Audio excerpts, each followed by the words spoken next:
Goeienaand en baie welkom by Fokus, regstreeks vanuit Johannesburg. Ek is Lenet Francis Peren. Bietjie later praat ons oor jou regte as werknemer tydens die inperking en ons besoek Jeffreysbaai waar kunstenaars inwoners tydens die inperking vermaak het.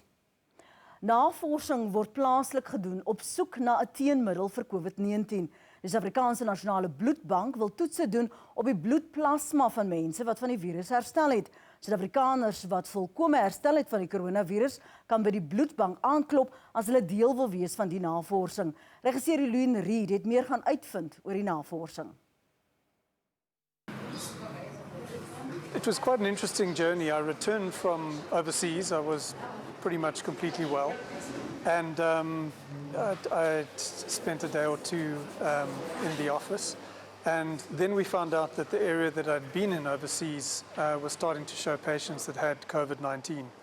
So I went for a test and decided, just because there'd been some cases overseas, to isolate myself. And unfortunately, the test then came back positive, which was a huge shock to me and to my family. And I immediately informed everybody I'd been in contact with, and they self-isolated for the next sort of 14 days. And luckily, nobody actually got infected from me. After I got the results, a day or two after that, I started developing symptoms.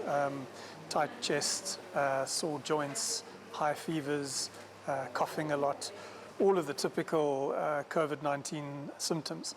And then after about 5-6 days, I actually started to get better. I got better quite quickly. And I thought, wow, I've kicked this thing. And was almost ready to go for another test to see how I was doing. And then I started getting worse. Then it started affecting my lungs. So chest just got tighter and tighter. And because I'm an asthmatic for many years, we had a nebulizer at home. So I was using all sorts of medications and things. I tried the hydroxychloroquine, I was on antibiotics, I was on a cocktail of all sorts of things. And I survived it, and I'm here to tell the tale. But it was a nasty disease, and I was probably the hardest thing was being completely isolated from your family. So I was in a little room upstairs for about 2 months. I think one of the benefits when I don't know, a person in the position like I am running the blood service contracts this disease, it kind of put us ahead of the curve, because this happened early March, which was right at the beginning of all of this. So we had a very high awareness in the blood service about this disease. And then what obviously followed from that was, well, what do we do about it? And that's where some of the great minds that we have in SABC, like Jackie Thompson, Dr. Jackie Thompson, and Dr. Karen van der Berg and Marion Vermeulen came together and said, well, they've used convalescent plasma to treat Ebola. So, of course, the whole executive team just really pushed this really hard. We wrote the protocols as quickly as we could. We burnt the midnight oil in getting that through our ethics committees and putting it into the South African Health Products Regulatory Authority. So we dotted all the I's, crossed all the T's, and got these trials going. And now we sit here today quite quickly in a position where we're now able to provide the first convalescent plasma, as you saw earlier. And it's, oddly enough, it's mine. It's quite bizarre, but I don't know. The world works in mysterious ways. What we hope to achieve with this study is to show that for COVID-19 patients who have a severe onset or are at risk of getting severe symptoms, i.e. landing up on a ventilator or in ICU, that we can have a treatment that can be given to them that can actually help them through, that can prevent them getting sicker. So there's just so little out there. I mean, we've seen the debates about hydroxychloroquine. We've read about all sorts of vitamins and selenium and vitamin C and vitamin D and this and that and Tamiflu, and the list just goes on and on and on, but nothing's really been proven to work. So the hope is that because convalescent plasma has been used well in other SARS diseases and in Ebola, that statistically or academically it should hopefully have the same clinical effect in this particular disease. So there's two arms to the study. So the first arm is obviously the protocol to collect blood from convalescent donors like myself. So it's not just something you can wake up in the morning and go around and collect people's plasma. They need to pass specific criteria. So we need to make sure that they're well enough, that they have convalesced, that they no longer have symptoms and signs of COVID-19, and they must have allowed at least 28 days since their last symptoms, for the simple reason that your antibody production in the other diseases that we've studied, like Ebola and others, after 14 days there's still not enough antibodies. After 28 days there's a rich concentration of these antibodies. So you harvest at the best time. So like me, who's 28 days post symptoms, this is a good time. So the first arm of the trial is collecting. The second arm of the trial is now giving that antibody-rich plasma to patients, and to select patients that really, really desperately need it, that might otherwise die if they don't get it. And we'll have the antibody-rich plasma tested against a placebo, which will just be normal saline. So you'll be able to see immediately, quite quickly, if patients get better quickly. Obviously, if it has a massively positive effect, we'll probably break the trial and just start giving it to everybody. I think that's one of the things that ethically you would do. But we need to prove it works first. Net hierna praat ons met 'n regsgeleerde oor jou regte as werknemer tydens die inperking. Bly ingeskakel.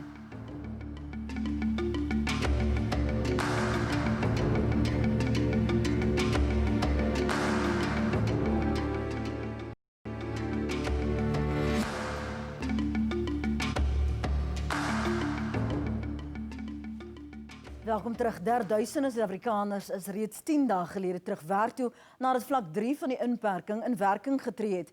Vir baie werknemers en werkgewers was die afgelope 2 maande egter 'n tydperk van uitdagings, aanpassings en selfs afleggings. Regisseur Karen Dorwiel het weer met advokaat Tertius Wessels van die regsfirma Strategy gepraat oor onder meer 'n tydelike werkloosheidsversekering. Tertius, as ons praat van spesifiek werkloosheidsversekering, sedert die Departement van Arbeid dit tydens hierdie inperkingsperiode begin uitbetaal het, watter vordering is met uitbetalings gemaak? So Karen, ek dink die werkloosheidsversekeringsfonds het aansienlike vordering gemaak sedert hulle die voordeel bekend gemaak het aan werkgewers en werknemers. Tot op datum sou ek sê dat daar bykans 16,5 biljoen rand reeds betaal is aan oor die 3,3 miljoen werknemers. Maar ongelukkig is dit ook 'n realiteit dat daar nog aansienlik baie werknemers is wat wag om voordeel te ontvang vanaf die werkloosheidsversekeringsfonds. Daar's bykans 2,6 biljoen rand se gelde wat nog uitbetaal moet word aan werknemers as gevolg van inligting wat uitstaande is of bankbesonderhede wat nog bevestig moet word. So ons sien geweldig baie mense wat nog steeds by ons navraag doen oor wat aangaan by die werkloosheidsversekeringsfonds, hoekom hulle nie hulle gelde betaal het nie. En ek dink baie mense volg nie genoeg op nie en hulle maak ook nie seker dat die regte inligting deurgegee word sodat die werknemers die voordeel kan kry nie. Nou Tertius, sedert daar met hierdie werkloosheidsversekeringsbetalings begin is, het die Departement van Arbeid nou onlangs ook besluit, kom ons betaal die voordeel direk uit aan werknemers en nie aan werkgewers nie. Hoekom is daai besluit geneem? Karen, daai besluit dink ek is gemaak aansienlik omdat werkgewers nie die gelde direk oorbetaal het aan hulle werknemers nie. Verskriklik baie werknemers kla op 'n daaglikse basis dat hulle werkgewers nie vir hulle aansoek gedoen het nie of dat hulle nie die gelde oorbetaal nie. So die Departement van Arbeid het 'n besluit gemaak dat werknemers nou self kan aansoek doen in 'n geval waar hulle werkgewers weier, of dat werkgewers, wanneer hulle aansoek doen, dit so kan stel dat die geld direk aan werknemers ook dan sal uitbetaal. Ek dink dit is alles gedoen om die proses te vergemaklik en om seker te maak dat mense geld kry wat hulle brood nodig het. Jy gebruik nou die woord brood nodig hier en dit bring my by my volgende vraag. Ook 'n besluit wat die Departement van Arbeid onlangs geneem het, was om werkloosheidsversekering en werkloosheidsversekering spesifiek uit te betaal aan werknemers wat nie geregistreer is vir werkloosheidsversekering nie. Hoekom is daai besluit geneem? Dis 'n groot realiteit in ons land dat baie werkgewers, selfs ons wat mense in privaat in diens neem by ons huishoudings, nie altyd bewus is van die feit dat hulle werknemers moet registreer vir werkloosheidsversekering nie, of mense is onder die verkeerde indruk dat buitelanders nie kan kwalifiseer vir werkloosheidsversekering nie, met die gevolg dat ons nie altyd mense registreer vir werkloosheidsversekering nie. En daar's geen rede hoekom hierdie werknemers dan nadelig beïnvloed moet word as gevolg van werkgewers wat nie werknemers geregistreer het nie. En ek dink die besluit is dan gemaak sodat hierdie mense ook kan voordeel trek uit die COVID-19 tersvoordeel. Nou Tertius, iets wat ongelukkig sedert die begin van die inperking baie gebeur, is afleggings. En ons neem aan dat daar nog baie meer afleggings in die volgende paar maande gaan plaasvind. Nou volg werkgewers noodwendig altyd die regte prosedure wanneer dit kom by afleggings. Karen, die ongelukkige realiteit is dat werkgewers glad nie meeste van die tyd die regte prosedure volg nie. Daar is baie werkgewers, veral as ons kyk na klein sakeondernemings, wat nie noodwendig die kennis en die vaardighede het binne hulle besigheid om te weet presies wat is die vereistes vir 'n regverdige afdanking nie. Baie keer vind jy dat die eienaar van die besigheid is ook die finansiële bestuurder, is ook die menslike hulpbronbestuurder. Hy is die debiteure klerk en hulle besit nie daai vaardighede om te weet presies wat van hulle verwag word nie. En ons moet onthou dat 'n aflegging is soos enige ander afdanking. Dit moet substantief regverdig wees en dit moet prosedureel billik wees. En die wetgewing is baie duidelik oor die prosedure wat gevolg moet word. En daar's 'n verskillende prosedure afhangende van hoeveel werknemers jy in diens het en hoeveel werknemers afgedank gaan word. En as werkgewers dit nie op hulle self gaan neem om seker te maak dat hulle die korrekte prosedure volg nie, gaan hulle self in 'n situasie vind waar hulle self voor die CCMA of selfs by die arbeidshof moet gaan verantwoording staan. Jy praat nou net van die CCMA.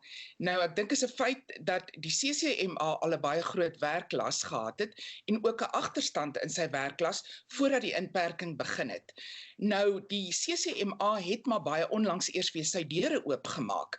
So, het jy enige idee hoe sy werkslas op hierdie stadium lyk? Die CCMA se werkslading het aansienlik toegeneem sedert hulle weer hulle deure oopgemaak het in Mei maand. Ons het gesien dat baie van die mense het nie geweet dat hulle steeds aanlyn hulle verwysings van 'n onregverdige afdanking na die CCMA kon maak nie, maar toe die deure oopmaak, toe hulle fisies na die kantore begin gaan om hulle verwysings te doen. Op hierdie stadium van die geveg is daar bykans 1600 verwysings wat net gedoen is sedert April maand. En hierdie verwysings affekteer omtrent 28,000 werknemers. En soos wat besighede meer bedrywig raak, sedert ons nou op vlak 3 is, waar nou 8 miljoen mense kan terug gaan werk doen, sal ons waarskynlik 'n aansienlike toename sien. Nasionaal gesproke, sedert Maart, is al oor die 23,000 verwysings al gemaak na die CCMA. So, daar's 'n aansienlike hoeveelheid verwysings en ons kan verwag dat daai werkslading gaan verhoog. Ons moet ook in ag neem dat die CCMA nie tydens die inperkingstyd enige van hulle sake kon hanteer nie. So dit is ook die sake vir die afgelope 2 maande wat nog geherskeduleer moet word, bo en behalwe die nuwe verwysings. Tertius, kom ons praat bietjie van werknemers wat ouer as 60 is. Nou dit is mense wat COVID-19 betref, as hoër risiko beskou word. Nou kan 'n werknemer eenvoudig of 'n werkgewer eenvoudig vir werknemers in daardie ouderdomskategorie sê, maar nee, ek dink bly by die huis, jy kom nie werksplek toe nie. Baie van die werkgewers is onder die indruk dat werknemers wat onderliggende gesondheidsprobleme het of bo die ouderdom van 60 is, nie mag terugkeer werk toe nie. En wanneer ons na die regulasies gaan kyk, is dit baie duidelik dat daar geen so verbod geplaas is op werknemers ouer as 60 of met onderliggende gesondheidsprobleme nie. Wat wel van werkgewers verwag word, is dat hulle spesiale maatreëls in plek moet stel om hierdie kategorie werknemers te beskerm. Ons sou sien dat daar verskeie materiaals is wat werkgewers in plek moet stel om hande te kan was en om maskers te kan dra ensovoort. Maar 'n werkgewer moet nou net 'n ekstra stappie neem om seker te maak dat hierdie kategorie werknemers dan nou meer beskerm word, dat hulle hulle eie plek het om hulle hande te kan was, of dat hulle miskien 'n paar ekstra maskers kry, net sodat hulle veiliger is in vergelyking met ander werknemers. Tersius, 'n laaste en 'n kort vraag. Daar is baie mense wat op die oomblik steeds van die huis af kan en mag en moet werk. Het beide die werknemer en die werkgewer 'n verantwoordelikheid heens die beveiliging en die ontsmetting van die werknemer se huis as werksplek? Ek dink beide werkgewer en werknemer het 'n verantwoordelikheid om seker te maak dat waar die werknemer van die huis af werk, dat daai werknemer se omstandighede ook veilig is vir hulle om te werk. Natuurlik het 'n werkgewer geen insette of vermoë om te kan maak en doen in jou huis soos wat hulle goed dink nie. Maar ek kan vir jou riglyne bied. Ek kan nog steeds vir jou vra om seker te maak dat jy ook die nodige stappe neem om jou huis dan nou te beveilig op die einde van die dag. En werkgewers word aangemoedig om 'n beleid in plek te stel wat hierdie situasie kan reguleer, en werknemers moet dan ook versoek word om 'n skriftelike onderneming vir hulle werkgewers te gee om te sê ek neem die nodige stappe om my werksplek, wat dan nou my huis is, te beveilig. Mense wat gaan toelaat dat ander mense van die publiek af net by hulle huis aankom en gaan hulle self blootstel, so daar moet stappe geneem word deur beide partye om seker te maak dat die huis ook beveilig is. Bly ingeskakel, net hierna wys ons jou hoe kunstenaars inwoners van Jeffreysbaai vermaak het tydens vlak 4 van die inperking. Ons is nou terug.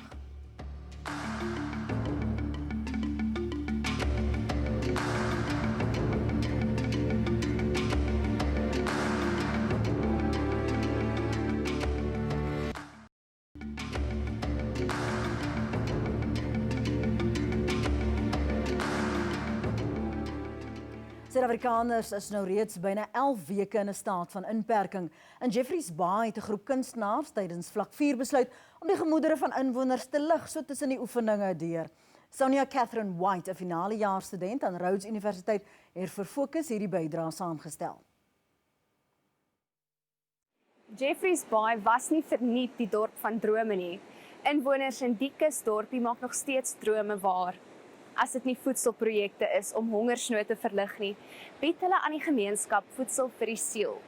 So het 'n groep plaaslike kunstenaars besluit om 'n vermaaklikheidsroete uit te lê, wat inwoners onder oefentydbeperkings kan geniet. Elke kunstenaar tree op in sy eie motoroprit. Stappers kan dus hulle roete beplan om verskillende optredes so loop te geniet. Michelle Olof is 'n voltydse musikant en musiekonderwyseres in die dorpie. Sy is ook die organiseerder van die Lockdown Music Trail. Kom ons gesels met haar en vind uit wat haar geïnspireer het om die projek te begin. Ons het 'n kaart versprei van Jeffreysbaai met kolletjies waar hierdie music venues gaan wees. Die idee vir die community was kind of to plot your own route.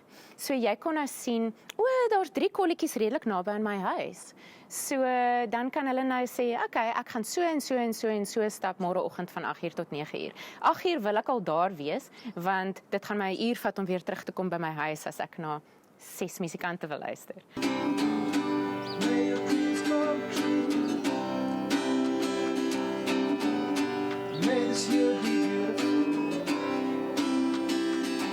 Een keer 'n balkonkonsert hierso gedoen, van hierdie einste balkon af.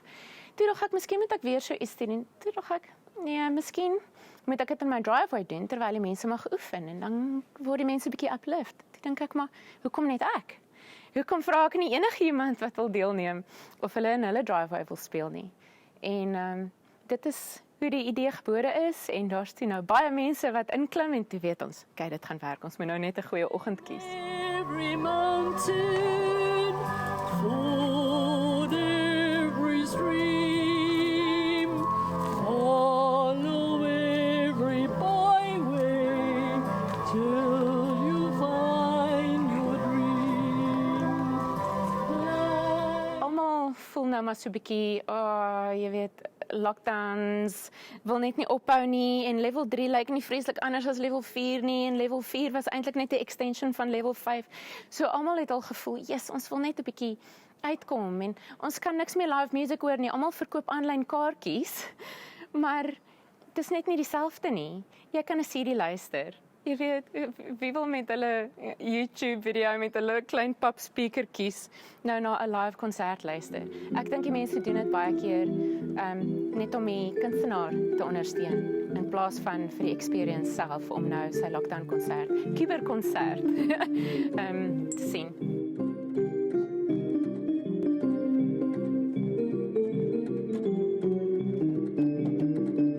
Dit was bietjie ongemaklik vir die musikante, want ons is gewoond om deel te wees van 'n groep, en nou is jy geïsoleer. Maar ek dink dit was ook spesiaal geweest vir die mense wat gestap het, want ek het myself ingedink, as ek nou stap, en ek hoor daar's klank, kan ek agter die klank aanstap, en sien, hey, hier's iemand wat musiek maak in hulle eie driveway, en dan stap hulle 'n bietjie verder aan, dan hoor hulle, klanke is daai, en dan stap hulle agter die volgende klank aan. Jy weet, amper soos 'n treasure hunt.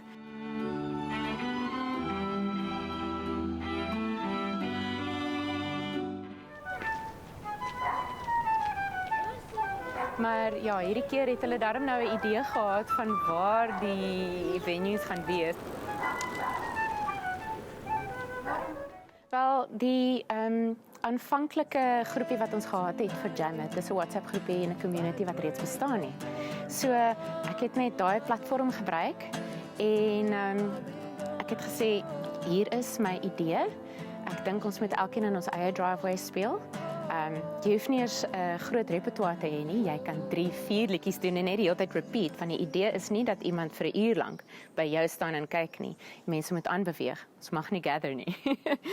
So ja, het ek maar net vir hulle gesê, hulle moet sê wie belangstel, en die vreemdste mense het die boodskap versprei en die groepie gejoin en gesê, yes, ek wil deelneem.